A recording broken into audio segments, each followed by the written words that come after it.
Hello guys, welcome back to my YouTube channel OS Mathematics Point. तो कैसे हैं आप सब? आई होप आप सभी अच्छे होंगे और अपने मैट्रिक की प्रिपरेशन को बहुत ही शानदार तरीके से कर रहे होंगे। और अगर आप भी चाहते हैं मैट्रिक 2024 के एग्जामिनेशन में मैथ में 100 आउट ऑफ 100 मार्क्स लाना चाहते हैं तो प्लीज़ मेरे चैनल ओएस मैथमेटिक्स पॉइंट को सब्सक्राइब कीजिए और शुरू हो जाइए मेरे साथ मेरे वीडियो को देखने के लिए। तो चलिए वीडियो स्टार्ट करते हैं। आज हम लोग देखने वाले हैं एक्सरसाइज 3.5 ब्रज गुणन विधि। देखिए ब्रज गुणन विधि क्या होता है इसके बारे में पहले थोड़ा सा समझेंगे, फिर क्वेश्चन सॉल्व करेंगे। देखिए ब्रज गुणन विधि से हम कैसे एक्स और वाई वेरिएबल का वैल्यू निकालते हैं। तो मान के चलिए आपके पास दो इक्वेशन दिया हुआ है। वो इक्वेशन मान के चलिए आपका है a1x plus b1y plus c1 equal to 0 और इसको इक्वेशन नंबर 1 मान लीजिए। दूसरा इक्वेशन है a2x plus b2y plus c2 equal to 0, इसको इक्वेशन नंबर 2 मान लीजिए। ठीक है, अब देखिए हम यहाँ से कैसे एक्स वाई का मान निकालेंगे। तो देखिए जैसे अगर हम यहाँ पे x निकालना है तो लिखेंगे x बटा, देखिए अगर आपको यहाँ पे x पता करना तो आपको इसको ढकना पड़ेगा और लिखना पड़ेगा b1 c2 और माइनस b2 c1। तो देखिए यहाँ पे हो जाएगा b1 c2, देखिए b1 c2 और फिर minus b2 c1 minus b2 c1। फिर उसी प्रकार से लिखेंगे बाई बटा, फिर लिखेंगे बाई बटा, देखिए अगर आप बाई को निकालना तो आपको ये ढकना होगा और लिखना होगा c1a2। देखिए c1a2 ये हो जाएगा क्या, c1a2 फिर माइनस a1 c2। ठीक है, a1 c2 1 बटा, देखिए 1 बटा आप कांस्टेंट निकालना है यानी इसको ढकना है आपको और लिखना a1 b2। यहाँ हो जाएगा a1 b2, देखिए a1 b2 फिर माइनस a1 b2 के बाद a2 b1 आपको इस प्रकार से करना है। अब देखिए x का वैल्यू कैसे निकलेगा। जब आपको x का मान निकालना तो आपको x इसके इक्वल करना होगा और जब y का वैल्यू निकालना आपको इससे इसके इक्वल करना होगा। तो देखिए जब हम x निकालेंगे तो क्या करेंगे, लिखेंगे x बटा b1 c2 minus b2 c1 equal to ये लिख देंगे 1 बटा a1 b2 minus a2 b1। अब देखिए x का मान निकालने के लिए ये ऊपर चला जाएगा, देखिए क्रॉस मल्टीप्लिकेशन होगा इस प्रकार से, यानी इससे इसमें गुना होगा और इससे इसमें गुना होगा तो ये वाला यहाँ चला जाएगा। तो यहाँ से हमारा x का मान निकल जाएगा, इसीलिए हम लिख सकते हैं, इसीलिए x बराबर ये देखिए ऊपर आ जाएगा b1 c2 minus b2 c1 बटा, यहाँ देखिए a1 b2 minus a2 b1। ठीक है, ये आपका x का मान निकल गया। अब ठीक यहाँ से देखिए इसके इक्वल जब ये करेंगे तो हमारा y निकल जाएगा, तो यहाँ पे लिखेंगे ठीक उसी प्रकार से हमारा y भी निकल जाएगा। कितना, देखिए y निकलेगा तो ये वाला ऊपर चला जाएगा यानी कि c1a2 माइनस a1 c2 बटा कितना, ये वाला a1 b2 minus a2 b1। देखिए ब्रज गुणन विधि में x और y का मान निकालने के लिए हमको यही काम करना होगा।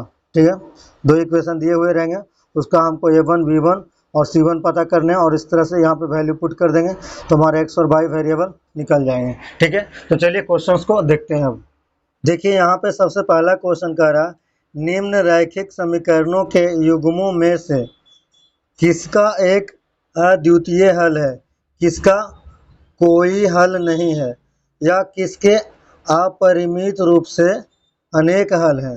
अद्वितीय हल की स्थिति में उसे ब्रज गुणन विधि से हल कीजिए। यानी अगर इस क्वेश्चन का अद्वितीय हल होगा तब हमें इसे ब्रज गुणन विधि से सॉल्व करना है। ठीक है, तो चलिए पहले तीनों कंडीशन एक बार फिर से जान लेते हैं। जैसे मान लीजिए आपके पास दो इक्वेशन है a1x plus b1y plus c1 equal to 0 और इसको इक्वेशन नंबर आपने 1 मान लिया। दूसरा है a2x plus b2y plus c2 equal to 0, इसको इक्वेशन नंबर 2 मान लीजिए। अब यहाँ से देखिए क्या है कंडीशन। इफ पहला कंडीशन है अगर a1 बटा a2 और इक्वल टू नॉट b1 बटा b2 होगा तो ये क्या कहलाएंगे, अद्वितीय हल कहलाएंगे, ये होगा अद्वितीय हल। ठीक है, सेकेंड कंडीशन क्या है, यदि A1/A2 बराबर B1/B2 बराबर C1/C2 अगर होंगे, अगर A1/A2 बराबर B1/B2 बराबर C1/C2 होंगे तो ये अपरिमित रूप से अनेक हल होंगे, ये होगा। तीसरा कंडीशन क्या है हमारा, यदि A1/A2 बराबर B1/B2 हो जाए और इक्वल टू नॉट C1/C2 हो तो हम कहेंगे कि इसका कोई हल नहीं होगा। इस क्वेश्चन में जो कह रखा कि अगर अद्वितीय, यहाँ देखिए कह रहे अगर अद्वितीय हल की स्थिति मुझसे ब्रज गुणन विधि से हल कीजिए, यानी कि अगर ये वाला कंडीशन आएगा किसी भी क्वेश्चन में तो हम उसे ब्रज गुणन विधि से सॉल्व करके x और y का मान निकालेंगे। ठीक है, तो चलिए क्वेश्चन को सॉल्व करते हैं।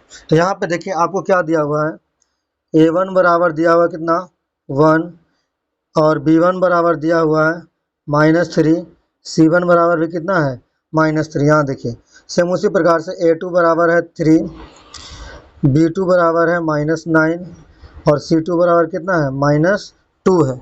अब ये कंडीशन पे रख के देखते हैं क्या होता है।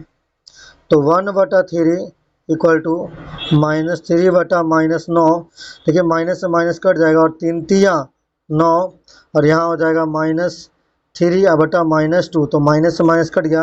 अब आप देख सकते हैं कि 1/3 इक्वल टू, यहाँ भी आ रहा है 1/3, ऊपर कुछ नहीं लेकिन नीचे 3 बच रहा और यहाँ बच गया कितना 3/2।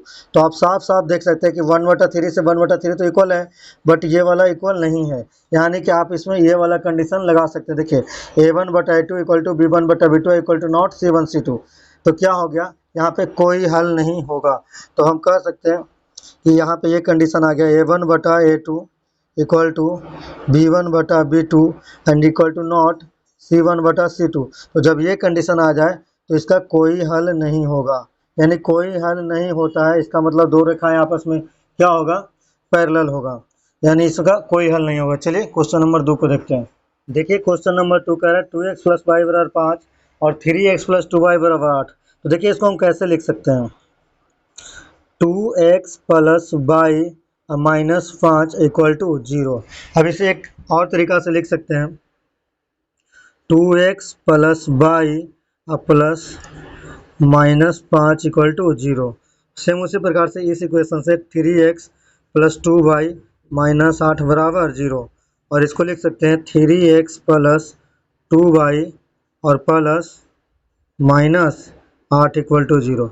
अब यहाँ से देखिए आपका A1 कितना है, A1 बराबर 2 है, B1 बराबर भी 1 है और C1 बराबर कितना है -5। सेम उसी प्रकार से A2 बराबर 3, B2 बराबर 2 एंड C2 बराबर कितना है -8 है। ठीक है, अब हमको कंडीशन रख के चेक करना है ये वाला, 2/3 बराबर 1/2 इक्वल टू -5/-8।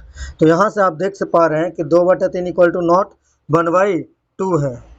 ठीक है, तो ये दोनों आपस में इक्वल नहीं है, यानी A1/A2, यानी ये कंडीशन आ गया कि A1/A2 equal to not B1/B2, ये कंडीशन आ गया। तो जब ये कंडीशन आता है तो हम क्या बोलते हैं इसको अद्वितीय हल। ये क्या हो गया अद्वितीय हल हो गया, और जब अद्वितीय हल होगा तो हम इसे ब्रज गुणन विधि से सॉल्व करके x और y का मान निकालेंगे। तो चलिए ब्रज गुणन विधि से इसे सॉल्व करते हैं। तो देखिए यहाँ पे दोनों इक्वेशन को लिख लीजिए, यहाँ से 2x + y -5 इक्वल टू 0 और 3x + 2y -8 इक्वल टू 0। तो देखिए इसे को ब्रज गुणन विधि से कैसे सॉल्व करते हैं। तो लिखेंगे x बटा, देखिए x लिखने के लिए अब यहाँ पे देखिए 1 है तो 1 - 8, यानी 1 गुना -8, फिर देंगे माइनस, फिर क्या होगा 2 गुना -5, 2 गुना -5 इक्वल टू, फिर लिखेंगे बाई बटा, बाई निकालना तो -5 गुना 3, तो -5 गुना 3 फिर -2 गुना -8 इक्वल टू, फिर लिखेंगे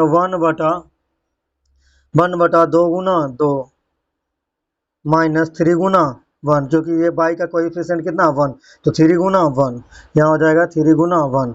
अब हमें x का मान जब निकालना होगा तो इसको इससे इक्वल कर देंगे। तो पहले देखिए और इसको सिंप्लीफाई कर लेते हैं पहले, तो x बटा हो जाएगा कितना -8 और माइनस गुना माइनस क्या प्लस, 5 दूनी 10।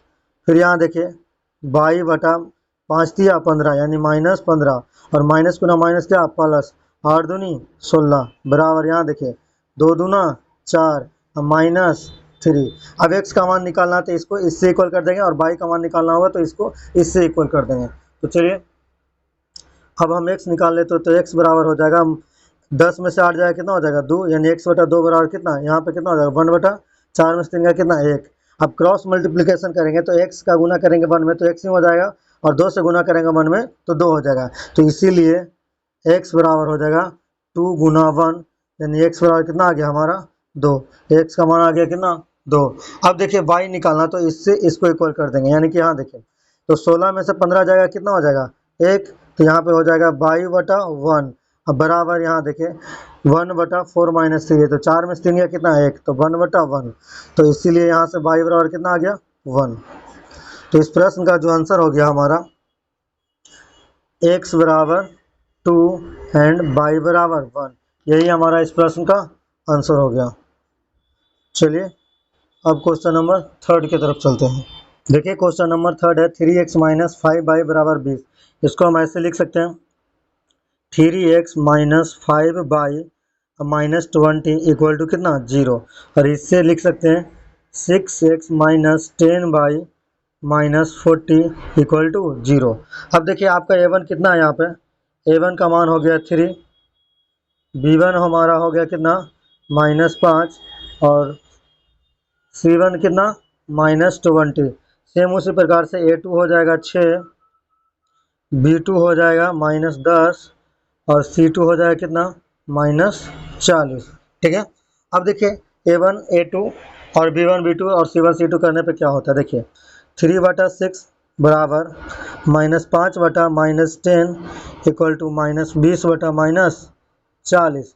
अब देखिए ये कट जाएगा 3 दूनी 6 और ये माइनस से माइनस कैंसिल और 5 दूनी 10 और ये भी माइनस से माइनस कैंसिल और 20 दूनी 40, यानी यहाँ पे आ गया आपका क्या 1/2 बराबर 1/2 बराबर 1/2, यानी कि ये कौन सा कंडीशन आ गया, ये आ गया हमारा a1 बटा a2 बराबर b1 बटा b2 बराबर c1 बटा c2। और जब ये कंडीशन आता है तो हम कहते हैं कि ये अपरिमित रूप से अनेक हल होंगे, यानी इसके अपरिमित रूप से अनेक हल होंगे। अनेक हल कब होता है, जब रेखाएं क्या होता है समपाती होता है, यानी एक दूसरे पे ओवरलैप होता है। चलिए क्वेश्चन नंबर 4 को देखते हैं। देखिए क्वेश्चन नंबर 4, यहाँ से हमारा a1 क्या हो जाएगा 1, b1 बराबर -3, देखिए y का कोएफिशिएंट कितना -3। सेम उसी प्रकार से c1 कितना हो जाएगा -7। यहाँ पे देखिए a2 हो जाएगा 3, b2 हो जाएगा -3 और c2 हमारा कितना हो जाएगा -15। ठीक है -15। तो देखिए a1 a2 और b1 b2 c1 c2 करने पे क्या होता है, सबसे पहले करेंगे 1/3 इक्वल टू -3 बटा -3 और इक्वल टू -7 बटा -15। अब देखिए यहाँ पे माइनस से माइनस तो कट जाएगा और 3 से 3 भी कट जाएगा। यहाँ देखिए माइनस से माइनस कट जाएगा, यानी देखिए क्या हो रहा है यहाँ पे हो रहा है 1/3 equal to not 1/1 equal to not 7 बटा 15, यानी कि आप देख पा रहे हैं कि इसमें कौन सा कंडीशन आ रहा है, ये a1 बटा a2 equal to not b1 बटा b2, ये कंडीशन आ रहा। तो जब ये कंडीशन आता था तो हम कहते थे कि ये क्या होगा, इसका अद्वितीय हल होगा, अद्वितीय हल होगा। और जब अद्वितीय हल होगा तो हमें इसे किस मेथड से सॉल्व करना होगा, अद्वितीय हल होगा। और जब अद्वितीय हल होगा तब इसे हमें ब्रज गुणन विधि से सॉल्व करने होते हैं। तो देखिए इसे हम ब्रज गुणन विधि से अब कैसे सॉल्व करेंगे, तो सबसे पहले यहाँ पे समीकरण लिख लीजिए x minus 3y minus 7 equal to 0 equation number 1 और 3x माइनस 3y माइनस 15 बराबर 0 और इक्वेशन नंबर 2। अब देखिए ब्रज गुणन विधि कैसे करेंगे, जैसे सिखाए थे आपको देखिए ब्रज गुणन विधि से कैसे सॉल्व हुआ है। तो सबसे पहले हम लिखेंगे x बटा, तो जब x लिख रहे हैं तो हम करेंगे -3 गुना -15, ये हो जाएगा -3 गुना -15, फिर -3 गुना -7, तो -3 गुना -7 और इक्वल टू बाई बटा, आप जब बाई कर रहे हैं तो -7 गुना 3, तो -7 गुना कितना 3, देखिए -7 गुना 3, फिर -1 गुना -15, फिर -1 गुना -15 बराबर लिखेंगे 1 बटा करेंगे तो कितना हो जाएगा 1 गुना -3, 1 गुना -3 या -3 गुना -3, ठीक है। अब देखिए क्या होगा, थोड़ा सा इसको और सिंप्लीफाई कर लेंगे तो क्या हो जाएगा x बटा, देखिए माइनस गुना माइनस क्या हो जाएगा प्लस, अब 15 गुना 3 कितना हो जाएगा 45, माइनस यहाँ देखिए माइनस गुना माइनस क्या हो जाएगा प्लस, तो सातिया एक यहाँ पे माइनस रह जाएगा एक, तो माइनस गुना माइनस प्लस, 7 गुना 3 21, यहाँ पे 21, क्योंकि ये वाला माइनस यहाँ पे आ गया। फिर यहाँ पे देखिए बाई बटा, यहाँ देखिए माइनस गुना प्लस, क्योंकि 3 के आगे कुछ नहीं है इसका मतलब क्या है प्लस, तो आगे आ जाएगा माइनस, और 7 गुना 3 कितना 21, फिर यहाँ पे देखिए माइनस गुना माइनस क्या आ जाएगा प्लस, और 1 गुना 15 कितना 15 इक्वल टू 1 बटा 1 गुना -3 कितना आ जाएगा -3, और माइनस गुना माइनस क्या +9, ठीक है। अब देखिए क्या हो जाएगा, 45 में से 21 जाएगा तो ये हो जाएगा कितना 24, अब बराबर बाई बटा, एक सेकेंड, तो ये हो जाएगा 15 में से 21 जाएगा तो माइनस यहाँ पे कितना हो जाएगा 6 हो जाएगा, और बराबर 9 में से 3 जाएगा कितना 6। अब हमको x का मान निकालना, तो इसको इसके इक्वल कर देंगे, तो x बटा 24 बराबर 1/6 करेंगे, तो 6 चौके 24 और 4 इधर आ जाएगा, तो इसीलिए x बराबर कितना आ जाएगा 4। सेम उसी प्रकार से जब बाई निकालना होगा तो करेंगे ऐसे, बाई बटा -6 बराबर, बाई बटा -6 बराबर 1/6, तो 6 से 6 कट जाएगा कितना बार में एक बार में, और ये -1 से गुना होगा किस में 1 में, तो बाई हमारा कितना आ जाएगा -1 आ जाएगा। तो इस प्रश्न का जो आंसर हो गया x बराबर 4 एंड बाई बराबर -1, यही हमारा इस प्रश्न का आंसर हो गया, ठीक है। चलते हैं नेक्स्ट क्वेश्चन की तरफ। देखिए यहाँ पे क्वेश्चन नंबर 2 का पहला कह रहा, a और b के किन मानों के लिए निम्न रैखिक समीकरणों के युग्म के अपरिमित रूप से अनेक हल होंगे।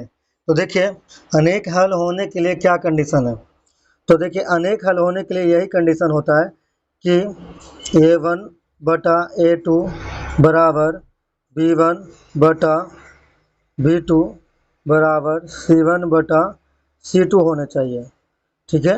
a1 बटा a2 बराबर b1 बटा b2 बराबर c1 बटा c2 होने चाहिए, किसके लिए अपरिमित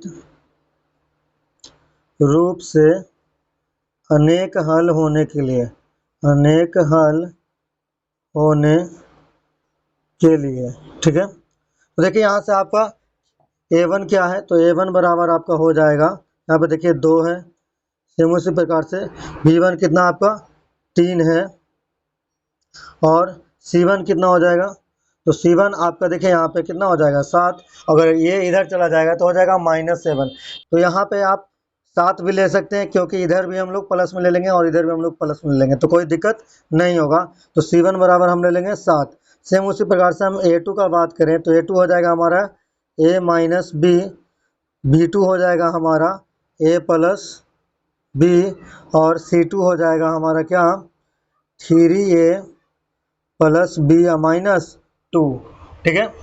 अब देखिए हम लोग क्या करेंगे, इसको यहाँ पे रख देंगे, तो ये हो जाएगा 2 बटा a माइनस b बराबर 3 बटा a प्लस b बराबर 7 बटा 3a प्लस b -2। देखिए यहाँ पे अगर इसको हम -7 लिखते हैं और इसको पूरा को माइनस में लिखते हैं तो यहाँ तो माइनस से माइनस कट जाता, तो कोई दिक्कत नहीं है, तो इस प्रकार से लिखेंगे।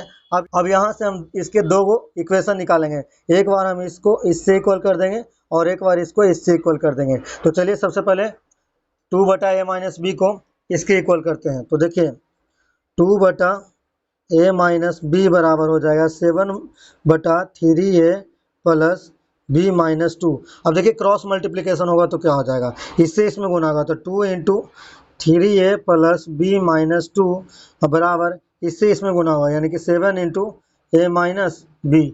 अब देखिए क्या होगा यहाँ पे, तो यहाँ से गुना करेंगे तो 3 दूनी 6 है और प्लस 2b माइनस 4 और यहाँ देखिए इक्वल का साइन दे देंगे 7a माइनस 7b, सॉरी यहाँ पे देखिए 7a होगा 7a माइनस 7b। अब आपको क्या करना है 6a को इधर ले आएंगे और 2b को भी इधर ले आएंगे तो देखिए क्या हो जाएगा 7a देखिए इधर पहले से और ये 6a इधर आ जाएगा तो माइनस 6a हो जाएगा और देखिए माइनस 7b यहाँ पे पहले से है और इधर से आएगा प्लस 2b तो क्या हो जाएगा माइनस 2b। ठीक है, और देखिए अब आपको क्या करना है और ये -4 को आप इधर ही रहने दीजिए तो ये हो जाएगा -4।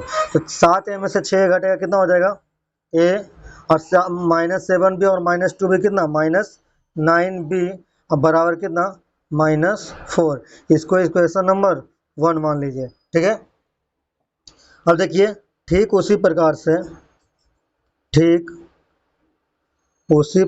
से अब हम इसको इसके इक्वल कर देंगे यानी यहाँ पे 3/a प्लस b बराबर 7/3a प्लस b माइनस 2। अब यहाँ पे देखिए आपको क्या करना है क्रॉस मल्टीप्लिकेशन करना है इससे इसमें और इससे इसमें तो ये हो जाएगा 3 × 3a प्लस b माइनस 2 बराबर 7 × a प्लस b। अब इससे इसमें गुना कीजिए तो कितना हो जाएगा 9a 3 गुना b कितना प्लस 3b और यहाँ पे -6 फिर इक्वल 7a प्लस 7b। अब आपको क्या करना है 7a को इधर लेके चले जाएंगे तो देखिए क्या हो जाएगा इधर पहले से क्या है 9a पहले से है और इधर से सब इधर जाएगा 7a तो -7a फिर देखिए प्लस 3b पहले से है और ये जब उधर जाएगा तो -3b और -6 जब उधर चला जाएगा तो क्या हो जाएगा खाली 6 हो जाएगा। तो ये देखिए कितना आ जाएगा 9a में से 7a गया कितना 2a और प्लस यहाँ पे देखिए इधर ये 7b हो जाएगा, सॉरी यहाँ पे 7b तो यहाँ पे बचेगा -4b क्योंकि देखिए ये प्लस 7b जब उधर जाएगा तो -7b तो ये हो गया -4b इक्वल टू कितना 6। इसको इक्वेशन नंबर 2 मान लेना है। ठीक है, अब देखिए आपको क्या करना है अब यहाँ पे देखिए एक चीज और लिख सकते हैं यहाँ पे लिख सकते हैं आप समीकरण 1 से देखिए आप क्या कर सकते हैं कि आपका a-9b जो है a-9b और ये -4 इधर ले आइए तो कितना हो जाएगा +4 = 0। आप ये लिख सकते हैं समीकरण 1 से और समीकरण 2 से आप लिख सकते हैं 2a - 4b और ये 6 इधर जब आ जाएगा तो कितना हो जाएगा -6 = 0। अब हम इन दोनों इक्वेशन मान लीजिए ये आपका समीकरण 3 हो गया और ये आपका समीकरण 4 हो गया। अब आपको क्या करना समीकरण 3 और 4 से ब्रज गुणन विधि का इस्तेमाल करके आपको a और b का मान निकालना है। ठीक है, तो देखिए a बटा हम क्या लिखेंगे सबसे पहले a निकालना तो -9 गुना कितना हो जाएगा -6 तो -9 गुना कितना हो गया -6 और फिर देखिए फिर यहाँ पे लिखेंगे -4 गुना कितना 4 ये हो जाएगा इक्वल टू b बटा अब लिखना है b बटा तो b बटा लिखना है तो लिखेंगे 4 गुना 2 4 गुना 2 और माइनस देखिए 1 गुना -6 ये करना है बराबर c बटा क्या करना है 1 गुना -4 फिर -2 गुना -9। ठीक है, आपको इस प्रकार से कर लेना है। अब आपको देखिए थोड़ा सा इसको सिंप्लीफाई कर लीजिए तो हो जाएगा ये बटा माइनस गुना माइनस प्लस और 9 गुना 6 कितना 54 फिर देखिए माइनस गुना माइनस प्लस और 4 गुना 4 कितना 16 बराबर b बटा 4 गुना 2 कितना 8 और माइनस गुना माइनस का हो जाएगा प्लस और 6 का 6 हो जाएगा क्योंकि 1 गुना 6 6 हो जाएगा। फिर यहाँ पे देखिए c बटा 1 गुना -4 हो जाएगा और माइनस गुना माइनस प्लस और 9 दूनी 18। ठीक है, अब ये देखिए अब हमको a का मान निकालना तो इसको इससे इक्वल कर देंगे तो देखिए क्या हो जाएगा a बटा कितना हो जाएगा 70 अब बराबर सी बटा 18 में से 4 जाएगा कितना 14, ठीक है। सॉरी यहाँ पे सी नहीं होगा, यहाँ पे 1 होगा, यहाँ पे 1 लिखे, ठीक है। तो यहाँ भी 1 हो जाएगा, तो 1 बटा कितना हो जाएगा 14।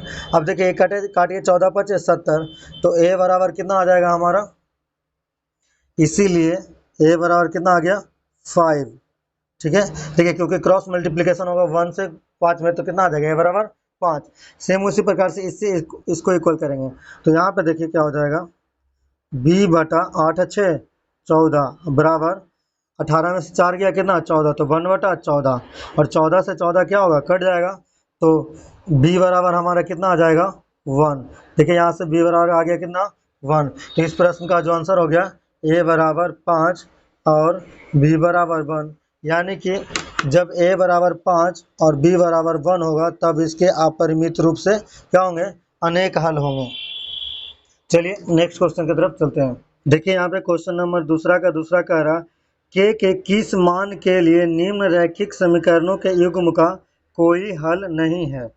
तो देखिए कोई हल नहीं होने के लिए क्या कंडीशन है हमारे पास, ये कंडीशन है कि अगर a1 बटा a2 इक्वल टू b1 बटा b2 and equal to not c1 बटा c2 हो जाए, तब हम इसको क्या बोलेंगे, कोई हल नहीं होगा। तब यहाँ पे क्या होगा, कोई हल नहीं होगा। देखिए सेम उसी प्रकार से हम यहाँ पे कोएफिशिएंट लिख लेंगे, a1 बराबर कितना होगा 3, b1 बराबर 1 और c1 बराबर कितना -1। क्योंकि देखिए 1 इधर है, अगर इधर जाएगा तो क्या हो जाएगा -1। उसी प्रकार से देखिए a2 बराबर हो जाएगा 2k -1, b2 बराबर k -1 और c2 बराबर कितना, देखिए -2k + 1, ये हो जाएगा। अब हमको ये वाला कंडीशन लेके चलना है, तो लिखेंगे 1 बटा k -1 इक्वल टू -1 बटा माइनस इंटू 2k + 1। देखिए माइनस से माइनस तो कट जाएगा। अब क्रॉस मल्टीप्लिकेशन करेंगे तो क्या होगा, देखिए ये हो जाएगा 2k + 1 बराबर, अब k -1 से करेंगे 1 में तो कितना हो जाएगा k -1। अब देखिए k को इधर लेके आ जाएंगे तो क्या होगा 2k, अब प्लस में k था तो इधर आके क्या हो जाएगा -k, और ये पहले से यहाँ देखिए -1 है और ये +1 उधर जाएगा तो क्या हो जाएगा -1। तो 2k में से k गया कितना हो जाएगा k, और k बराबर कितना आ जाएगा -1 और -1 कितना -2। यानी अब देखिए k बराबर अगर -2 हो जाएगा तो कौन सा कंडीशन को फुलफिल करेगा। अब देखिए k बराबर जब -2 हो जाएगा, यानी k बराबर जब -2 हो जाएगा तो क्या कौन सा कंडीशन फुलफिल हो जाएगा, यानी कि b1 b2 equal to c1 c2 हो जाएगा। तो पूछ रहा है कि k के किस मान के लिए इसका कोई हल नहीं होगा, तो हमको इसके नॉट इक्वल करना है। तो हम लिख देंगे k इक्वल टू क्या होना चाहिए 2 होना चाहिए, क्योंकि देखिए k बराबर -2 पे अगर k बराबर यहाँ पे -2 हो जाएगा तो इसका क्या होगा, हल निकल जाएगा। लेकिन हमको कह रहा है कोई हल न होने के लिए तो k बराबर क्या होना चाहिए 2, यही इस प्रश्न का क्या हो जाएगा आंसर, ठीक है। चलिए नेक्स्ट क्वेश्चन को देखते हैं। देखिए यहाँ पे क्वेश्चन नंबर 3 कह रहा है प्रतिस्थापन एवं ब्रज गुणन विधि से हल कीजिए, यानी इस प्रश्न का जो आंसर है प्रतिस्थापन और ब्रज गुणन विधि दोनों से निकालना। तो सबसे पहले हम प्रतिस्थापन विधि से निकालेंगे, तो यहाँ पे लिखेंगे प्रतिस्थापन विधि। यहाँ पे देखिए मान लीजिए कि ये आपका इक्वेशन नंबर 1 है और ये आपका इक्वेशन नंबर 2 है। तो यहाँ पे हम लिखेंगे समीकरण 2 से, देखिए समीकरण 2 से लिखने का यही कारण है क्योंकि देखिए इसमें कोएफिशिएंट 3 है और इसका कोएफिशिएंट कितना है 2 है, और यहाँ पे 8 है और 5 है, इधर 9, तो इधर सबसे छोटा छोटा संख्या दिया हुआ, इसलिए हमने समीकरण 2 ले लिया। तो समीकरण 2 से क्या हो जाएगा 3x बराबर हो जाएगा 4, और ये +2y उधर जाएगा तो कितना -2y, तो इसीलिए x बराबर कितना हो गया 4 - 2y अब बटा कितना 3, इसको इक्वेशन नंबर 3 मान लीजिए, ठीक है। अब लिखेंगे कि समीकरण 1 में x का मान रखने पर, ठीक है। अब देखिए x का मान समीकरण 1 में रखेंगे तो समीकरण 1 ये है हमारा, तो ये हो जाएगा हमारा 8 × 4 - 2y बटा 3 + 5y बराबर कितना 9। अब देखिए इससे इसमें गुना कर देंगे, तो अब देखिए गुना करने से पहले आप इसको ऐसे लिख सकते हैं, देखिए 8 × 4 - 2y बटा कितना 3 + 5y बटा कितना 1 बराबर 9। आप इसको इस प्रकार से लिख सकते हैं। और 1 और 3 का एलसीएम कितना हो जाएगा, 3 हो जाएगा। और 3 से 3 में भाग लगाएंगे तो एक बार में कटेगा, और 1 से गुना करेंगे 8 में तो 8 ही हो जाएगा। यानी ये हो जाएगा 8 × 4 - 2y, और प्लस 1 से जब भाग लगाएंगे 3 में तो 3 बार में कटेगा, और 3 से गुना कर देंगे किसमें, 5y में, बराबर कितना, 9। अब ये क्या हो जाएगा देखिए, 8 चौके 32 माइनस 8 दूनी 16y, और प्लस 5 तिया 15y बटा कितना 3 इक्वल टू 9। 9 के नीचे कुछ नहीं है तो 1 कर दीजिए।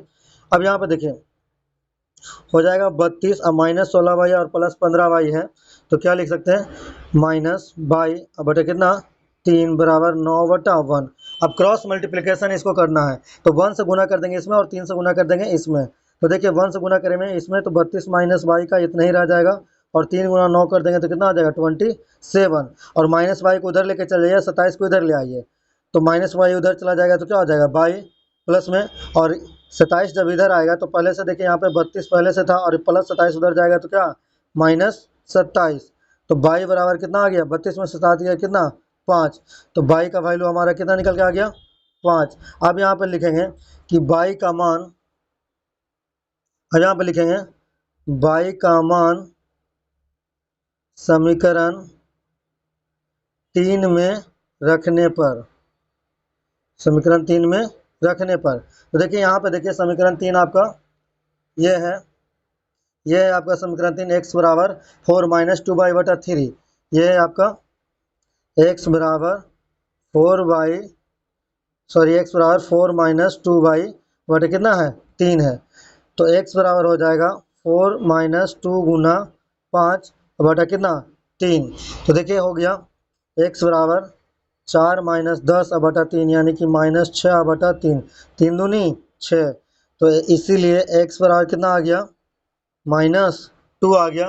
प्रतिस्थापन विधि से इस प्रश्न का आंसर हमारा कितना निकल के आ गया, x बराबर -2 एंड y बराबर 5। ये प्रतिस्थापन विधि से हमारा इस क्वेश्चन का आंसर आ गया। ठीक है, अब चलते हैं ब्रज गुणन विधि से इस क्वेश्चन का आंसर निकालते हैं। अब ब्रज गुणन विधि से इस प्रश्न का आंसर निकालेंगे। तो देखिए जो भी आपका समीकरण दिया वो बोल लिख लेते हैं पहले। यहाँ पे हो जाएगा 8x + 5y, और ये +9 उधर चला जाएगा तो कितना आ जाएगा -9, और सेम उसी प्रकार से यहाँ देखिए 3x + 2y -4 = 0, यहाँ भी = 0। अब देखिए आपको यहाँ से निकालना है तो क्या करेंगे, लिखेंगे x बटा, अब लिखेंगे 5 गुना -4, 5 गुना -4, फिर -2 गुना -9, ये हो गया, बराबर लिखेंगे बाई बटा, देखिए बाई बटा क्या हो जाएगा 3 गुना -9, 3 गुना -9, ठीक है, फिर माइनस क्या हो जाएगा 8 गुना -4, 8 गुना -4, ये हो जाएगा 8 गुना -4। ठीक है, अब देखिए क्या करना है, अब लिखेंगे बराबर 1 बटा, तो 1 बटा लिखेंगे तो 8 गुना 2 -3 गुना 5। अब x का मान जब निकालना होगा तो इसको इससे इक्वल कर लेंगे, लेकिन इससे पहले थोड़ा सा इसको सिंपलीफाई कर लेते हैं। तो ये हो जाएगा x बटा, देखिए 5 गुना 4 तो -20 हो जाएगा, और यहाँ पे देखिए माइनस गुना माइनस प्लस, और 2 गुना 9 कितना 18, बराबर यहाँ देखिए 22, और 3 गुना -9 है तो -27, और माइनस गुना माइनस कितना प्लस, और 8 गुना 4 कितना हो गया 32, बराबर 1 बटा 8 दूनी 16 और -15, ये हो गया। अब देखिए ये हो जाएगा x बटा -2 बराबर y बटा, देखिए 32 में से 27 जाएगा कितना हो जाएगा 5, और 16 में से 15 जाएगा कितना 1। अब हमको क्या करना है, जब x का मान निकालना है तो हमको इसको इससे इक्वल करना होगा, तो यहाँ पे कर देंगे x बटा -2 बराबर 1 बटा 1। अब देखिए क्रॉस मल्टीप्लिकेशन करेंगे तो क्या हो जाएगा, देखिए x गुना 1 बराबर -2 गुना 1, तो x गुना 1 करेंगे तो क्या हो जाएगा x, और -2 गुना 1 करेंगे तो -2, तो x का मान हमारा कितना आ गया -2। सेम उसी प्रकार से y का मान निकालना है तो हमको इससे इसको इक्वल करना होगा। ठीक है, तो यहाँ पर लिखेंगे y बटा 5 बराबर 1 बटा 1, और यहाँ भी करेंगे क्रॉस मल्टीप्लिकेशन तो कितना हो जाएगा y गुना 1 बराबर 5 गुना 1, तो y बराबर कितना आ जाएगा 5, यहाँ से देखिए बाई का मान कितना आ गया 5, यानी कि इस प्रश्न का जो आंसर आ गया x बराबर -2 एंड बाई बराबर कितना खाली 5, यानी बाई बराबर 5। यही हमारा इस प्रश्न का आंसर आ गया। आप देखें यहाँ पे हमने इसको दो विधि से निकाला। पहला देखिए प्रतिस्थापन विधि से यहाँ पे हमने निकाला इसका आंसर प्रतिस्थापन विधि से देखिए कितना आ गया x बराबर -2 और बाई बराबर 5। सेम उसी प्रकार से देखिए यहाँ पे ब्रज गुणन विधि से जब हमने इसका आंसर निकाला तो क्या आ गया x बराबर -2 और बाई बराबर 5, यानी दोनों से क्या हो गया इस प्रश्न का आंसर सेम है। तो चलिए नेक्स्ट क्वेश्चन को देखते हैं। देखिए दोस्तों यहाँ पे क्वेश्चन नंबर 4 कह रहा है निम्न समस्याओं में रैखिक समीकरणों के युग्म बनाइए और उनके हल किसी बीजगणितीय विधि से ज्ञात कीजिए। यानी जो आपको नीचे जो दिया हुआ है उसमें से आपको सभी प्रश्न में सबसे पहले क्या करना है, आपको प्रश्न पढ़ करके दो समीकरण बनाने हैं और दोनों समीकरण बनाने के बाद आपको कोई भी एक तरीका, चाहे आप प्रतिस्थापन विधि लगा लीजिए, चाहे विलोपन विधि या चाहे ब्रज गुणन विधि या किसी भी विधि से आप इन दोनों समीकरण को हल करके आपको x और y का मान निकालने हैं जो इसमें पूछा गया है। तो चलिए सबसे पहला नंबर क्वेश्चन पढ़ते क्या है। कह रहा है एक छात्रावास के मासिक व्यय का एक भाग नियत है तथा शेष इस पर निर्भर करता है कि छात्र ने कितने दिन भोजन लिया है। कह रहा जब एक विद्यार्थी A को जो 20 दिन भोजन करता है ₹1000 छात्रावास के लिए व्यय करने पड़ते हैं। फिर कह रहा जबकि एक विद्यार्थी B को जो 26 दिन भोजन करता है छात्रावास के लिए व्यय के लिए ₹1180 अदा करने पड़ते हैं। कह रहा नियत व्यय और प्रतिदिन के भोजन का मूल्य ज्ञात कीजिए। तो देखिए कैसे ज्ञात करेंगे। सबसे पहले आपको लिखना है कि माना कि नियत व्यय लिखना, माना कि नियत व्यय x रुपए है तथा प्रत्येक दिन के भोजन का व्यय ₹22 है।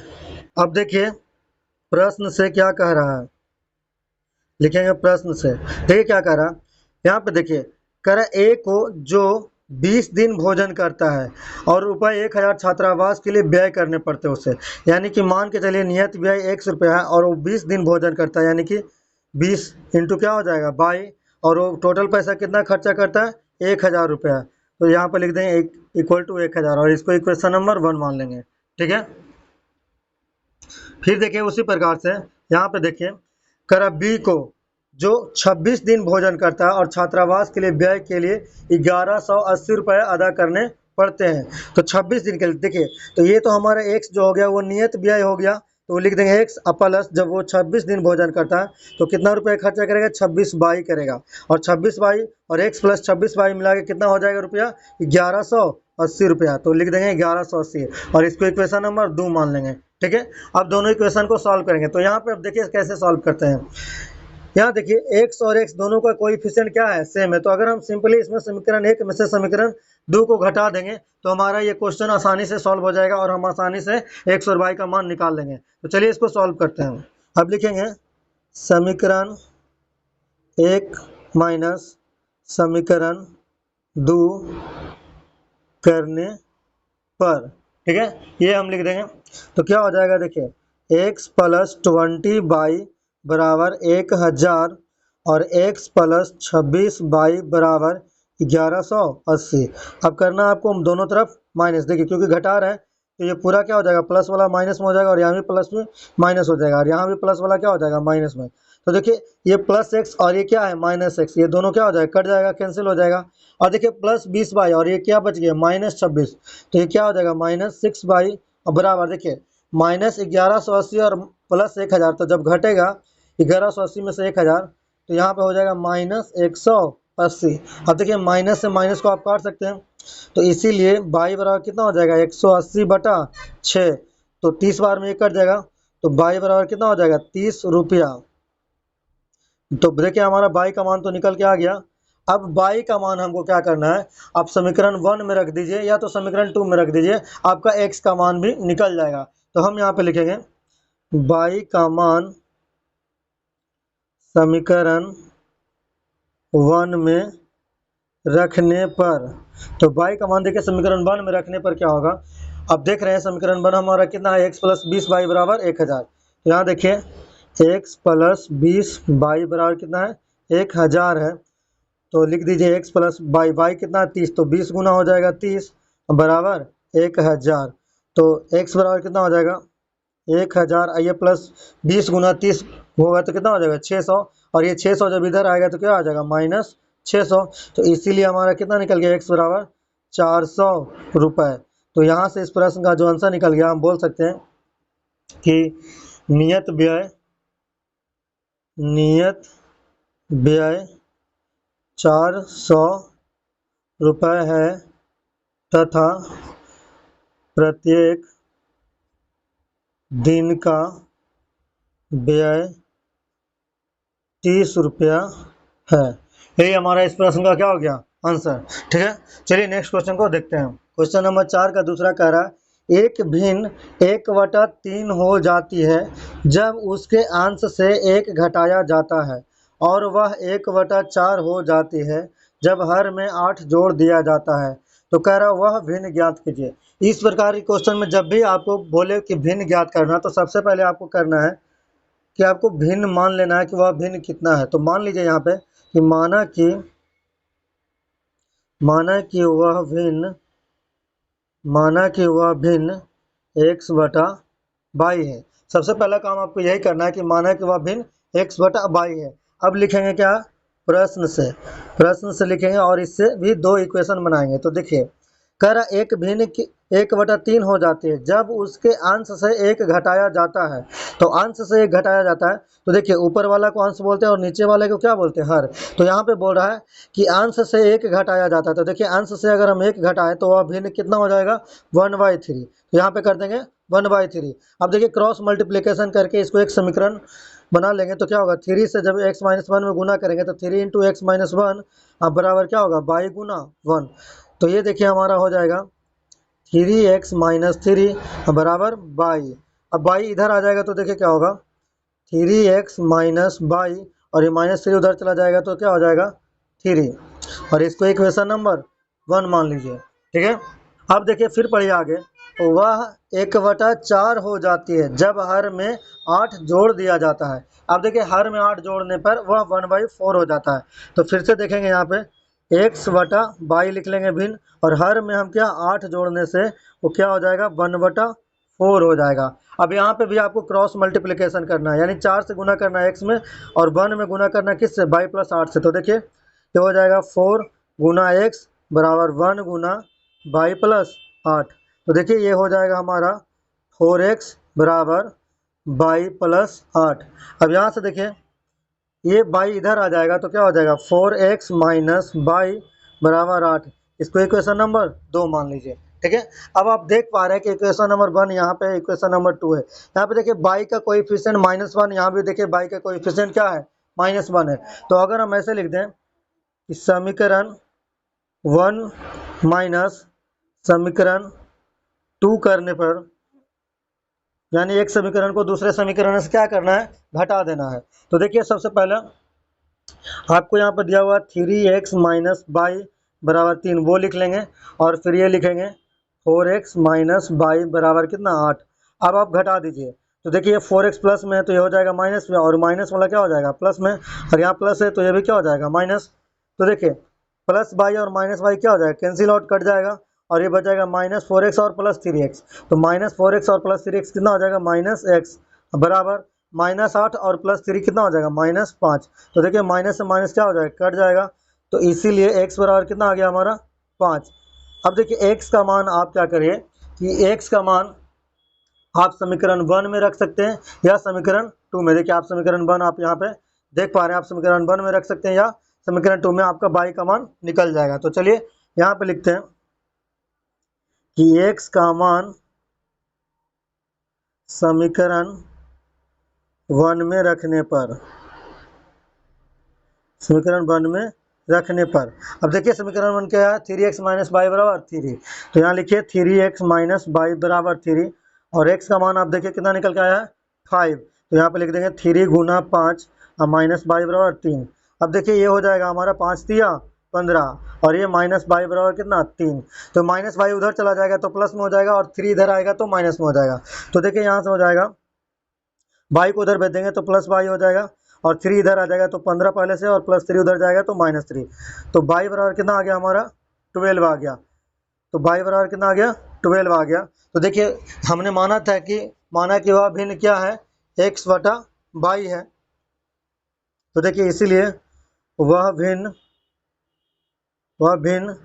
x बटा बाई था, वह भिन्न x बटा बाई यानी कि 5 बटा कितना हो जाएगा 12। यही हो गया क्या इस प्रश्न का आंसर 5 बटा 12। ठीक है। देखिए यहाँ पे क्वेश्चन नंबर 4 का 3 कह रहा है यश ने एक टेस्ट में 40 अंक अर्जित किए जब उसे प्रत्येक सही उत्तर पर 3 अंक मिले तथा अशुद्ध उत्तर पर 1 अंक की कटौती की गई। यदि उसे सही उत्तर पर 4 अंक मिलते तथा अशुद्ध उत्तर पर 2 अंक कटते तो यश 50 अंक अर्जित करता। तो कह रहा टेस्ट में कितने प्रश्न थे। तो देखिए इस प्रकार का क्वेश्चन आपको जब भी दिया रहे तो आपको मान लेना है कि देखिए इस प्रकार से माना कि यश ने x प्रश्नों का सही उत्तर दिया x प्रश्नों का सही उत्तर दिया तथा यश ने बाई प्रश्नों का अशुद्ध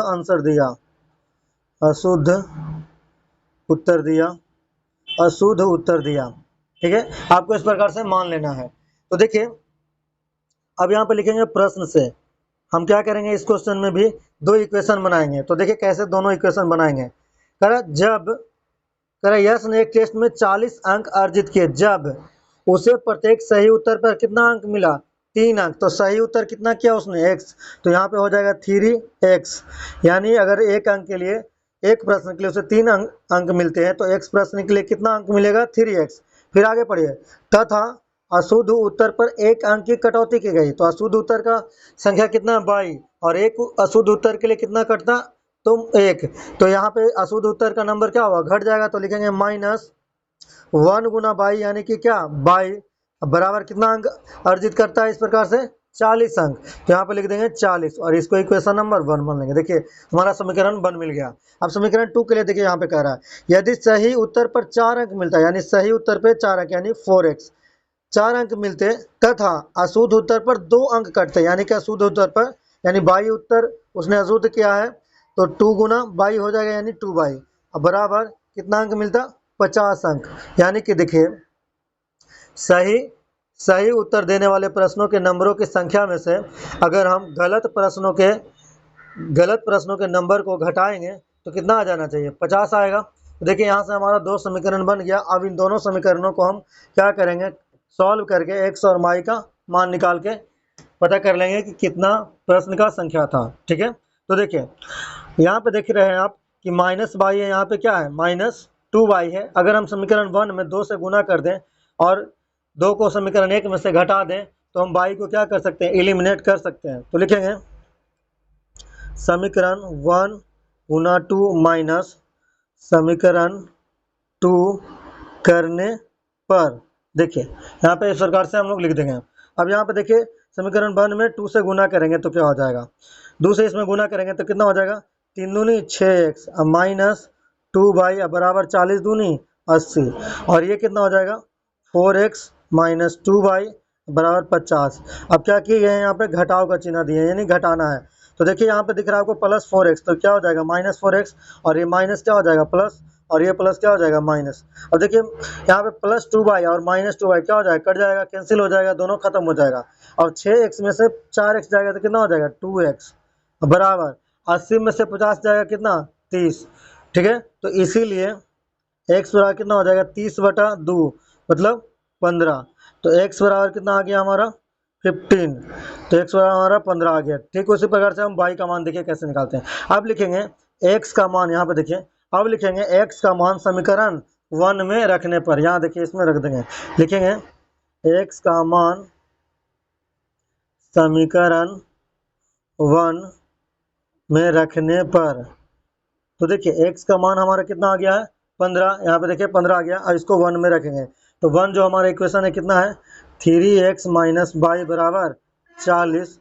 तो ये हो जाएगा 3 गुना 15 माइनस वाई बराबर 40। ठीक है, अब देखिए ये 15 गुना 3 कितना हो जाएगा 45 माइनस वाई बराबर कितना 40। अब ये माइनस वाई उधर चला जाएगा और 40 इधर आ जाएगा, तो देखिए क्या हो जाएगा वाई बराबर 45 माइनस 40, यानी वाई बराबर कितना हो जाएगा 5। ये देखिए इसलिए वाई का मान कितना आ गया 5। यानी अब हम कह सकते हैं कि यश ने 15 प्रश्नों का सही उत्तर दिया था तथा 5 प्रश्नों का उसने अशुद्ध आंसर या गलत आंसर दिया था। ठीक है, तो देखिए यहाँ पे हम लोग से पूछा गया था प्रश्नों की संख्या। यहाँ पे देखिए कह रहा था टेस्ट में कितने प्रश्न थे, तो देखिए टेस्ट में प्रश्नों की संख्या बराबर क्या हो जाएगा, टेस्ट में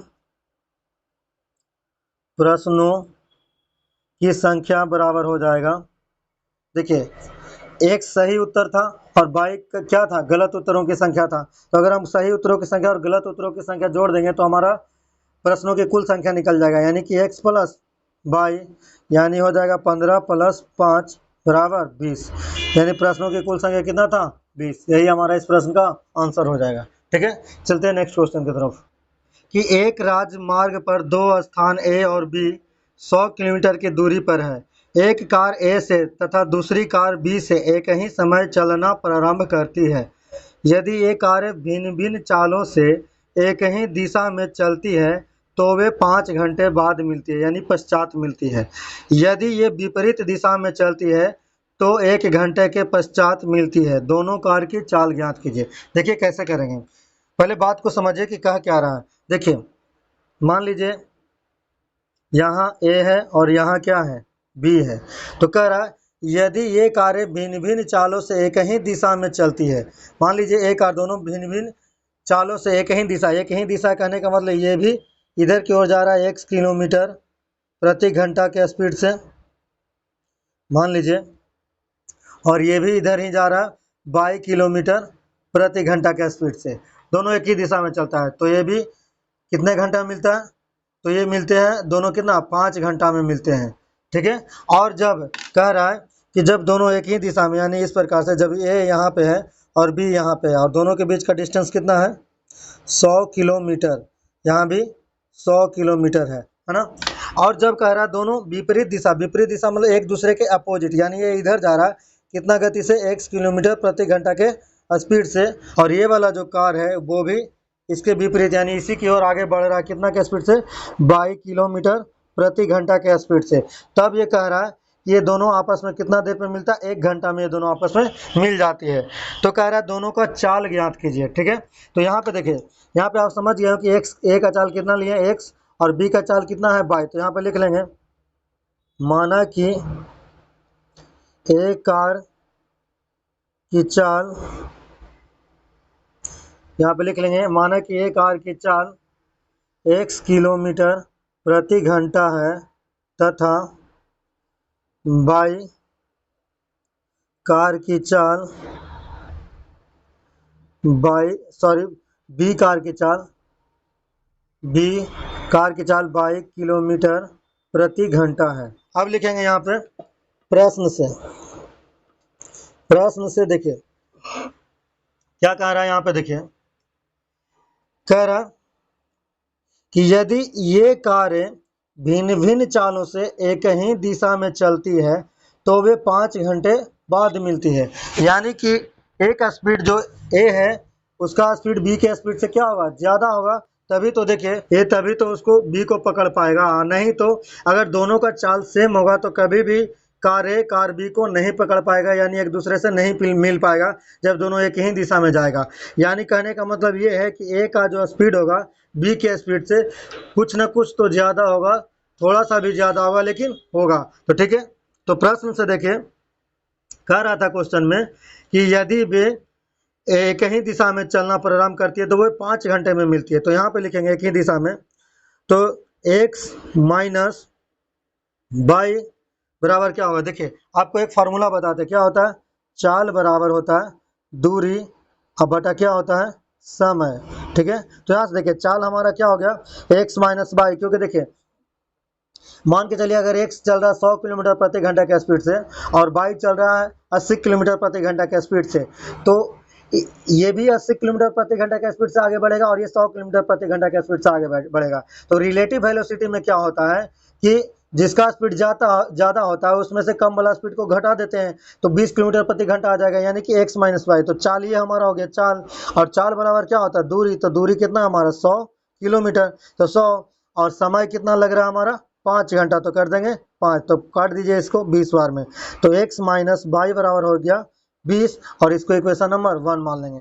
सेम उसी प्रकार से देखिए क्वेश्चन में कह रहा है, यहाँ पे देखिए कि कह रहा है यदि वे विपरीत दिशा में चलती है तो 1 घंटे के बाद मिलती है, यानी कि 1 घंटे के पश्चात मिलती है। तो जब विपरीत दिशा में चलेंगे, देखिए जब विपरीत दिशा में चलेगा यानी ये भी इधर आएगा और ये भी इधर आएगा, तो रिलेटिव वेलोसिटी ये कहता है कि दोनों का चाल क्या हो जाएगा, ऐड। तो यहाँ पे चाल बराबर हो जाएगा x प्लस वाई।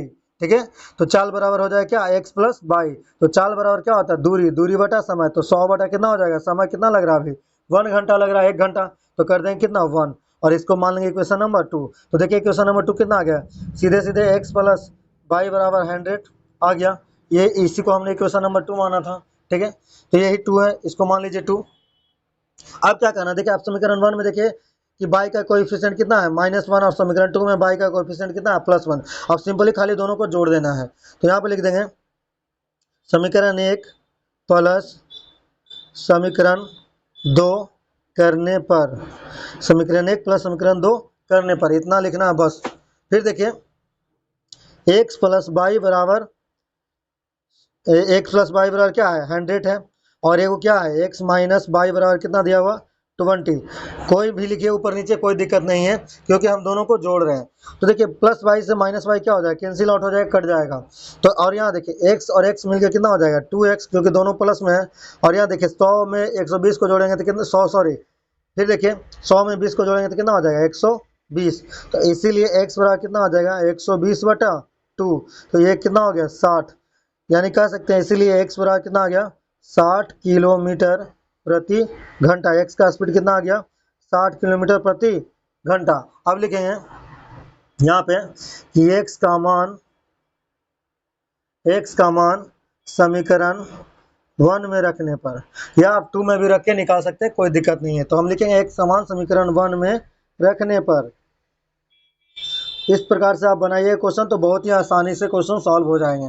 तो देखिए समीकरण 1 क्या है हमारा, देखिए यहाँ पे x माइनस वाई बराबर कितना है 20, x माइनस वाई बराबर 20, यहाँ लिखेंगे x माइनस वाई बराबर 20, और x का मान कितना है 60, 60 माइनस वाई बराबर 20। अब ये देखिए माइनस वाई उधर चला जाएगा तो प्लस में हो जाएगा, और 20 इधर आ जाएगा तो माइनस में, तो वाई बराबर कितना हो गया 60 माइनस 20, यानी कि वाई बराबर कितना हो गया 40 किलोमीटर प्रति घंटा। देखिए यहाँ से आप देख पा रहे हैं कि x बराबर कितना निकल के आ गया 60 किलोमीटर प्रति घंटा, एंड y बराबर 40 किलोमीटर प्रति घंटा। कार ए का स्पीड, कार ए की चाल बराबर 60 किलोमीटर प्रति घंटा, तथा कार बी की चाल बराबर 40 किलोमीटर प्रति घंटा। यही हो गया हमारा इस प्रश्न का आंसर। देखिए क्वेश्चन नंबर 4 का पचमा क्या कह रहा है, कह रहा एक आयत का क्षेत्रफल 9 वर्ग इकाई कम हो जाता है यदि उसकी लंबाई 5 इकाई कम कर दी जाती है और चौड़ाई 3 इकाई बढ़ा दी जाती है। फिर कह रहा है यदि हम लंबाई को 3 इकाई और चौड़ाई को 2 इकाई बढ़ा दे तो क्षेत्रफल 67 वर्ग इकाई बढ़ जाता है। तो आयत की विमाएँ ज्ञात कीजिए। देखिए सबसे पहले क्या करेंगे, इसमें अगर इस प्रकार से क्वेश्चन दिया हो रहा है तो सबसे पहले आपको लंबाई और चौड़ाई को क्या है मान लेना पड़ेगा। तो लिखेंगे माना कि आयत की लंबाई L है तथा चौड़ाई B है। ठीक है कि आयत की लंबाई L इकाई है तथा चौड़ाई B इकाई, आप इस प्रकार से भी मान सकते हैं। यानी कि देखिए सबसे पहले आपको एक आयत बनाना होगा। देखिए आपको इस प्रकार से एक आयत बना लीजिए और जिसका लंबाई कितना है L और चौड़ाई कितना है b। ये हो गया आपका यहाँ से यहाँ तक का लंबाई l और यहाँ से यहाँ तक का चौड़ाई जो है वो कितना है b इकाई है और ये l इकाई है। ठीक है, अब देखिए क्या कह रहा हूँ, एक आयत का क्षेत्रफल 9 वर्ग इकाई कम हो जाता है यदि उसकी लंबाई 5 इकाई कम कर दी जाती है। यानी कि अब नया आयत जो बनेगा आपका उसमें क्या कह रहा है, आपको लंबाई कम कर दिया जाता है। कितना, देखिए यदि उसकी लंबाई 5 इकाई कम कर दी जाए, यानी लंबाई जो पहले l था अब कितना हो जाएगा l-5 और चौड़ाई 3 इकाई बढ़ा दी जाती है। और चौड़ाई 3 इकाई बढ़ा दी जाती है मतलब क्या, b प्लस ये 3 होगा।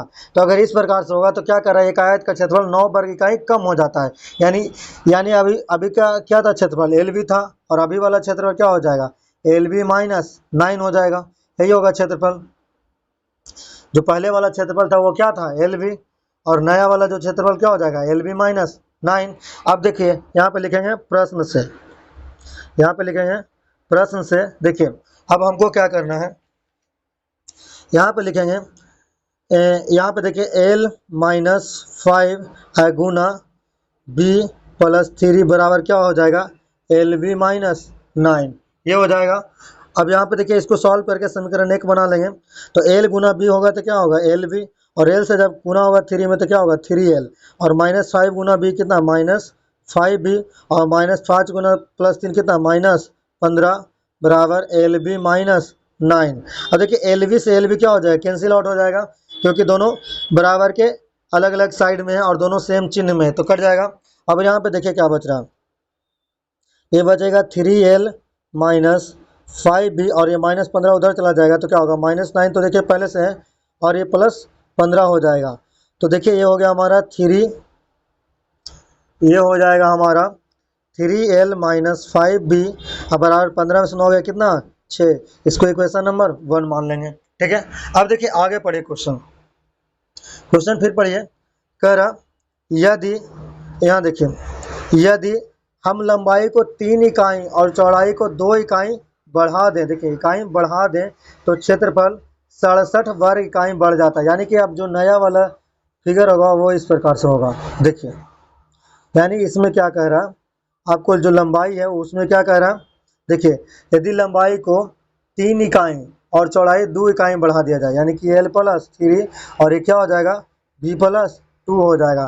तो जो नया वाला क्षेत्रफल हो जाएगा LB वो 67 वर्ग इकाई बढ़ जाएगा। तो LB प्लस कितना हो जाएगा 67। देखिए 67 वर्ग इकाई क्या हो जाता है बढ़ जाता है तो ये हो जाएगा। फिर देखिए प्रश्न से क्या होगा, गुना कर लेंगे l+3 इंटू क्या b गुना l+3 गुना b+2। तो अब जो नया वाला क्षेत्रफल आएगा हमारा वो कितना आ रहा है LB प्लस 67, ये कर लेंगे। अब यहाँ से इसको सॉल्व करके हम इक्वेशन नंबर 2 बना लेंगे। देखिए तो l गुना b क्या हो जाएगा LB, फिर l से गुना करेंगे 2 में कितना 2l, फिर प्लस 3b प्लस 3 इंटू +2 कितना +6 बराबर LB प्लस कितना 67। अब देखिए LB से LB क्या हो जाएगा कैंसिल आउट हो जाएगा। अब इधर बच गया क्या 2l प्लस 3b और ये +6 उधर चला जाएगा तो 67 देखिए पहले से था और ये +6 उधर जाएगा तो क्या हो जाएगा -6 हो जाएगा। तो ये हो गया हमारा 2l plus 3b equal to 61 और इसको इक्वेशन नंबर 2 मान लीजिए। ठीक है, अब आपको क्या करना है, यहाँ पे देखिए आप इसमें अगर 2 से गुना करते हैं और इसमें अगर हम 3 से गुना करते हैं तो ये भी 6 हो जाएगा और ये भी 6 हो जाएगा। यानी l का कोएफिशिएंट क्या हो जाएगा सेम हो जाएगा। और उसके बाद समीकरण 1 में से समीकरण 2 को क्या कर देंगे घटा देंगे। तो यहाँ पे लिखेंगे समीकरण 1 गुना देखिए 2 माइनस समीकरण 2 गुना 3 करने पर ये कर देंगे।